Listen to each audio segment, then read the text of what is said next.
Indian defence से related एक बड़ी अपडेट निकलकर सामने आई है। ये तो आप सब जानते ही हैं कि भारत डिफेंस के क्षेत्र में आत्मनिर्भर बनने की राह पर है और लगातार नई नई मिसाइल्स, ड्रोन्स और एयर डिफेंस सिस्टम्स को डेवलप कर रहा है। और इसी मेक इन इंडिया प्रोग्राम के तहत भारत ने तेजस फाइटर जेट को बनाया और साथ ही भारत 5th जनरेशन के एमका पर भी काम कर रहा है। इसी एमका फाइटर जेट को अब आंध्र प्रदेश के पुट्टापर्थी में बनाया जाएगा। राज्य सरकार ने इस बड़े प्रोजेक्ट के लिए करीब 600 एकड़ जमीन डीआरडीओ को दी है और इस प्रोजेक्ट में करीब 1 लाख करोड़ रुपए के निवेश के आने की संभावना है और यहाँ लगभग 100 फाइटर जेट्स रेडी किए जाएंगे और ये भारत के रक्षा क्षेत्र में अब तक की सबसे बड़ी इन्वेस्टमेंट में से एक मानी जा रही है। पुट्टापर्थी को इस प्रोजेक्ट के लिए इसलिए चुना गया क्योंकि वो बेंगलुरु के करीब है, जहाँ एरोनॉटिकल डेवलपमेंट एजेंसी यानी एडीए स्थित है।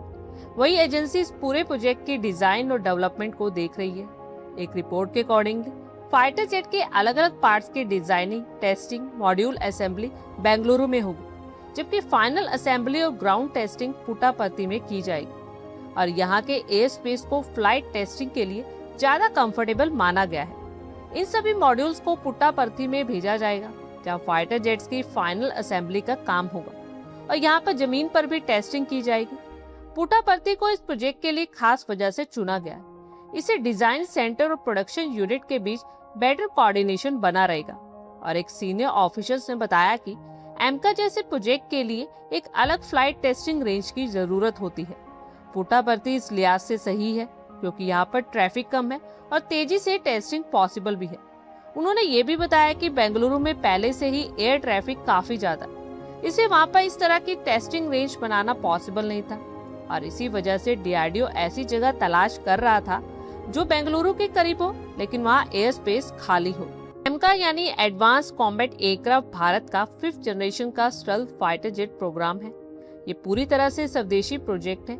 इसे एडीए और डीआरडीओ मिलकर डेवलप कर रहे। इस प्रोजेक्ट की शुरुआत साल 2020 के आसपास हुई थी, लेकिन लंबे समय तक ये अलग अलग स्टेजेस में चलता रहा। फाइनली 2023 में इसका डिजाइन पूरी तरह से तैयार हो गया। इसके बाद मार्च 2024 में कैबिनेट कमेटी ऑन सिक्योरिटी ने इसके प्रोटोटाइप बनाने को अप्रूवल दी और इस काम के लिए करीब 15,000 करोड़ रुपए तय किए गए थे। प्लानिंग के अकॉर्डिंगली टोटल 5 प्रोटोटाइप्स बनाए जाएंगे और इनमें से पहले 3 प्रोटोटाइप्स डेवलपमेंट फ्लाइट ट्रायल्स के लिए इस्तेमाल होंगे, यानी ये देखा जाएगा कि सिस्टम हवा में कैसे काम करता है और उसकी परफॉर्मेंस कैसी है। इसके बाद बाकी 2 प्रोटोटाइप्स के वेपन्स ट्रायल्स के लिए होंगे, जिनमें हथियारों की इसकी क्षमता को परखा जाएगा। इस फाइटर जेट को इस तरह से डिजाइन किया जा रहा है ये दुश्मन के रडार से आसानी से बच सके, एक साथ कई तरह के मिशंस को कंप्लीट कर सके। इनमें एयर टू एयर और एयर टू ग्राउंड दोनों तरह के ऑपरेशंस की क्षमता होगी। ये प्रोजेक्ट भारतीय वायुसेना की फ्यूचर के रिक्वायरमेंट्स को ध्यान में रखकर तैयार किया गया है ताकि देश को एडवांस फाइटर जेट मिल सके। एमका प्रोजेक्ट की शुरुआती लागत करीब 15,803 करोड़ रुपए बताई गई है, जिसमें प्रोटोटाइप डेवलपमेंट शामिल है। इसके बाद ह्यूज लेवल पर प्रोडक्शन के लिए एडिशनल इन्वेस्टमेंट की जाएगी। इस पूरे प्रोजेक्ट के लिए 7 कंपनीज ने रुचि दिखाई थी, जिनमें से 3 को आगे के लिए चुना गया है, जैसे टाटा एडवांस सिस्टम, एल&टी और भारत फोर्ज जैसी प्राइवेट कंपनीज पार्टनरशिप में काम करेगी। इनके साथ मिलकर ही प्रोडक्शन यूनिट तैयार की जाएगी। जल्द ही एरोनॉटिकल डेवलपमेंट एजेंसी की तरफ से रिक्वेस्ट फॉर प्रपोजल यानी आरएफपी जारी किया जाएगा, जिसके बाद आगे का प्रोसेस स्टार्ट होगा। इस प्रोजेक्ट के लिए एक तय टाइमलाइन भी बनाई गई है। पहला प्रोटोटाइप सितंबर 2027 तक तैयार किया जाएगा। इसके बाद सितंबर 2028 में इसकी उड़ान यानी मेडन फ्लाइट की प्लानिंग है। मार्च 2034 तक इस फाइटर जेट को पूरी तरह से सर्टिफाइड करने का टारगेट रखा गया है। इसके बाद ह्यूज लेवल पर इसका प्रोडक्शन स्टार्ट किया जाएगा। बताया जाता है कि राज्य सरकार ने इस प्रोजेक्ट के लिए जमीन फ्री में दी है। यहाँ न सिर्फ प्रोडक्शन यूनिट बनेगी बल्कि साइंटिस्ट के लिए रेजिडेंस टाउनशिप और फ्लाइट टेस्टिंग कॉम्प्लेक्स भी रेडी किया जाएगा।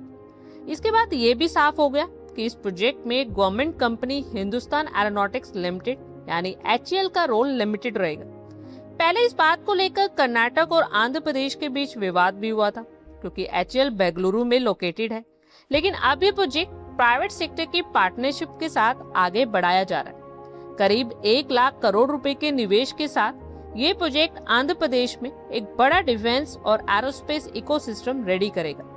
इसके जरिए कोई छोटे और मीडियम कंपनीज को भी काम मिलेगा और इसके साथ ही इंजीनियरिंग, मैन्युफैक्चरिंग, टेक्नोलॉजी से जुड़े क्षेत्रों में रोजगार के अवसर भी बढ़ेंगे। इस प्रोजेक्ट के लिए सप्लाई चेन और सपोर्ट इंडस्ट्री भी डेवलप की जाएगी। ये प्रोजेक्ट भारत के लिए बहुत इम्पोर्टेंट है क्योंकि इससे देश की रक्षा उत्पादन क्षमता मजबूत होगी और नई तकनीक के विकास को भी बढ़ावा मिलेगा। पुट्टापर्थी में बनने वाली ये फैसिलिटी फाइटर जेट निर्माण के लिए एक मेन सेंटर हब बनेगी। आप लोगों की क्या कुछ राय है, कमेंट बॉक्स में शेयर करें। आई होप आपको हमारी ये वीडियो अच्छी लगी हो और आगे भी इसी तरह के अपडेट्स के लिए हमारे चैनल को जरूर सब्सक्राइब करें। धन्यवाद।